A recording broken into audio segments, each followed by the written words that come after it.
Sanskriti University for excellence in life. BTech Agri BSc lateral entry.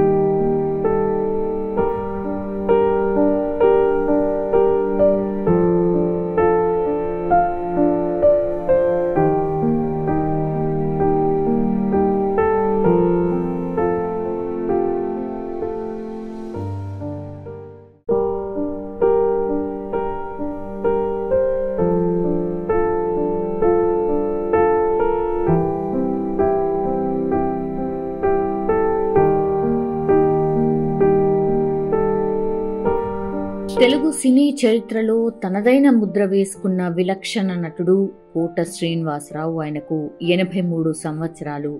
ఇవాళ తుది శ్వాస విడిచిండ్రు. గత కొంతకాలంగా ఆయనకు అనారోగ్య సమస్యలతో బాధపడుతున్న పరిస్థితి. కృష్ణా జిల్లా కంకిపాడుకు చెందినటువంటి కోట శ్రీనివాసరావు 1942 జూలై 10న జన్మించారు. నాటక రంగం పట్ల అపారమైన ఆసక్తితో బ్యాంకు ఉద్యోగాన్ని సైతం వదిలేసుకుని పూర్తి స్థాయి నటనకు అంకితమైపోయారు. ఆయన నాటక అనుభవం, ఆయన సంభాషణ కావచ్చు, ఒక ప్రత్యేక శైలి ఉంటుంది. 1978లో చిరంజీవి తొలి చిత్రం ప్రాణం ఖరీదుతో కోట శ్రీనివాసరావు సినీ రంగ ప్రవేశం చేశారు. మొదట్లో సినిమాలను సీరియస్ గా తీసుకోకపోయినా 1985లో వచ్చిన ప్రతిఘటన చిత్రంలోని గుడిసెల కాసయ్య పాత్రతో తెలంగాణ యాసను పలికిస్తూ ఒక అద్భుతమైన గుర్తింపును పొందారు. తర్వాత ఆయన వెనుదిరుగు చూసుకోలేదు. విలన్, కామెడీ, క్యారెక్టర్ ఆర్టిస్ట్, సహాయ నటుడు, ఇలా ఏ పాత్ర అయినా సరే చాలా అవలీలగా పోషించి నవరసాలు పండించగల బహుముఖ నటుడుగా ఆయన పేరు తెచ్చుకున్నారు. తెలుగుతో పాటుగా తమిళం, హిందీ, కన్నడ, మలయాళ చిత్రాల్లో కూడా ఆయన నటించి మొత్తం 700కు పైగా చిత్రాల్లో నటించారు. ఆహనా పెళ్ళంట 1987, ఇందులో పిసినిగొట్టు లక్ష్మీపతి పాత్రలో ప్రేక్షకులను కడుపుబ్బ నవ్వించారు. గాయం, ఇది 1993లో వచ్చింది.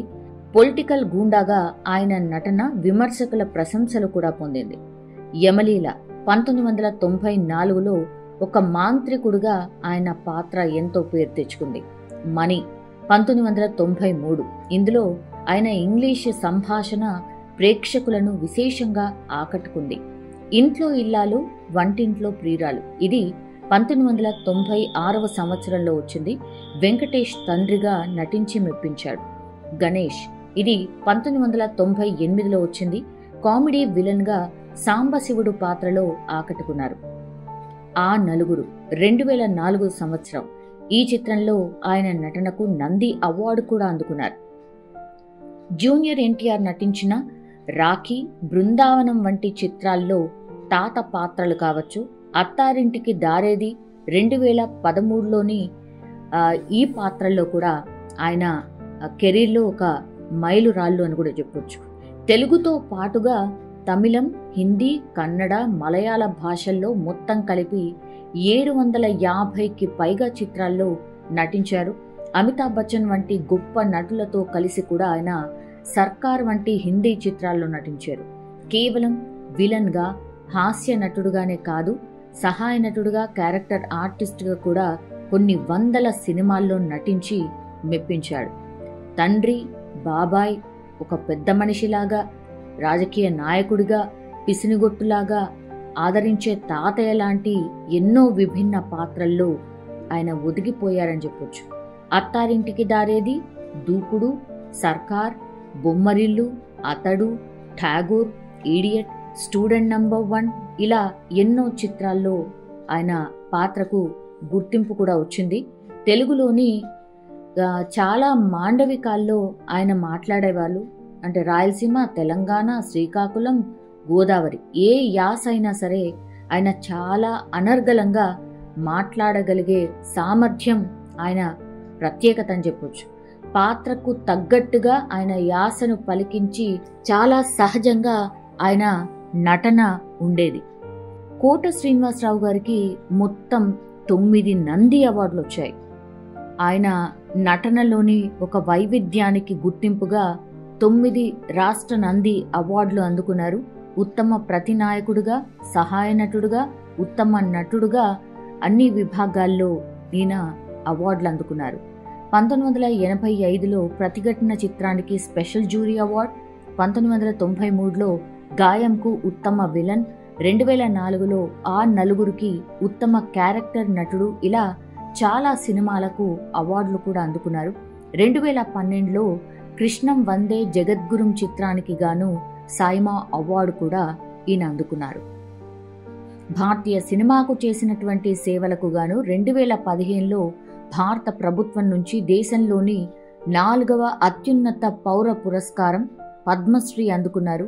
పద్మశ్రీ డాక్టర్ అల్లు రామలింగయ్య కళాపీఠం జాతీయ పురస్కారం, అది 2013లో ఈ పురస్కారాన్ని కూడా ఆయన సొంతం చేసుకున్నారు. కోట శ్రీనివాసరావు నటుడుగానే కాదు, రాజకీయవేత్తగా కూడా ఆయన పనిచేశారు. 1999 నుంచి 2004 వరకు ఆంధ్రప్రదేశ్లోని విజయవాడ తూర్పు నియోజకవర్గం నుంచి ఆయన ఎమ్మెల్యేగా కూడా సేవలు అందించారు. ఆయన జీవితంలో కూడా చాలా విషాదమే ఉంది. ఎందుకంటే కోట శ్రీనివాసరావు గారికి ఒక కుమారుడు కూడా ఉన్నారు. ఆయన పేరు కోట వెంకట్ ఆంజనేయ ప్రసాద్. దురదృష్టవశాత్తు ప్రసాద్ 2010 జూన్ 20వ తారీఖున హైదరాబాద్లో జరిగినటువంటి ఒక రోడ్డు ప్రమాదంలో మరణించారు. సో ఈ ఘటన కోట జీవితంలో ఒక కోలుకోలేని పెద్ద దెబ్బ.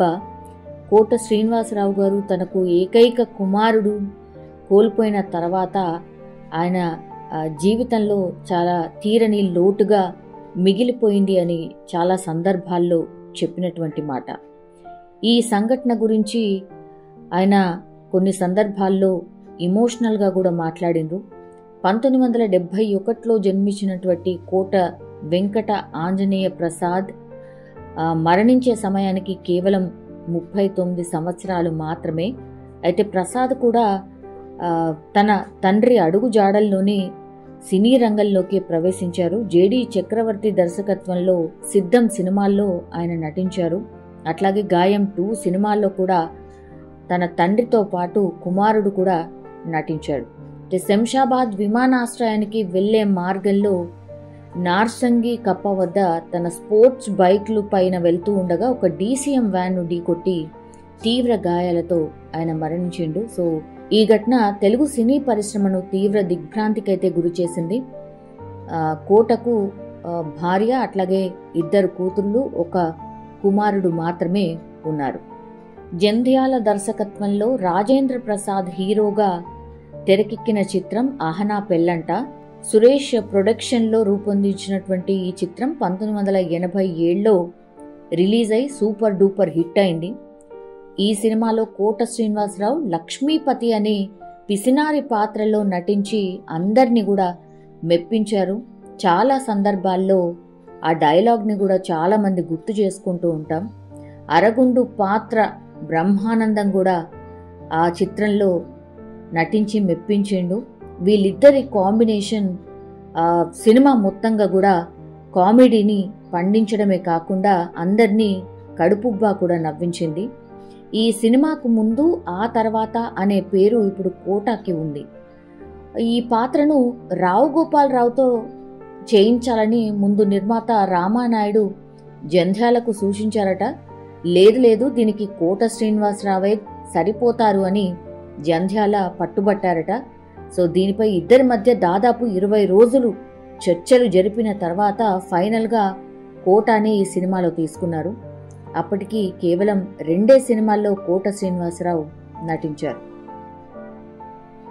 లక్ష్మీపతి పాత్రకు అనుగుణంగా కోట శ్రీనివాసరావు జుట్టు చాలా వరకు తీసేయించుకొని చిన్న తలకట్టుతో మనకు క్రాఫ్ట్లో కనిపిస్తూ ఉంటారు.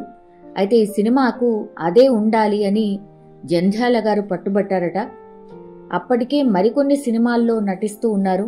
సో ఈ సినిమాలోని పాత్ర ప్రాధాన్యత కావచ్చు, విశిష్టత కావచ్చు, దీన్ని వదులుకోలేక విగ్గు పెట్టుకొని నటిస్తానని ఇతర చిత్రాల దర్శకుల నిర్మాతలను ఒప్పించి మరీ ఈ పాత్రలో నటించారట కోట శ్రీనివాసరావు.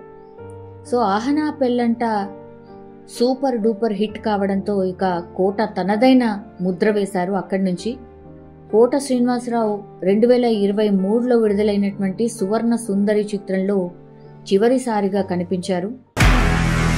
నిజంగా ప్రస్తుతం ఉన్నటువంటి సమాజం దేనికి ప్రయారిటీ ఇస్తుంది? ఆర్థిక సంబంధాల చుట్టూ మాత్రమే తిరుగుతుంది. మళ్ళీ ఎన్నికలంగానే చాలా విరక్తి కలుగుతాను. మంచి అనిపిస్తుంది కదా, లేడీస్ కూడా ఛాలెంజింగ్ జాబ్స్ చేసినప్పుడు చాలా బాగుంటది. ట్రాఫిక్ అసిస్టెంట్స్ గా నియమించిన ట్రాన్స్జెండర్స్ అందరితో సాల్యూట్ చేయించుకుంటున్నారు. ఫుడ్ డెలివరీ ఇవ్వటానికి వెళ్ళినటువంటి డెలివరీ బాయ్ అనిల్ పై కళ్ళ ముందు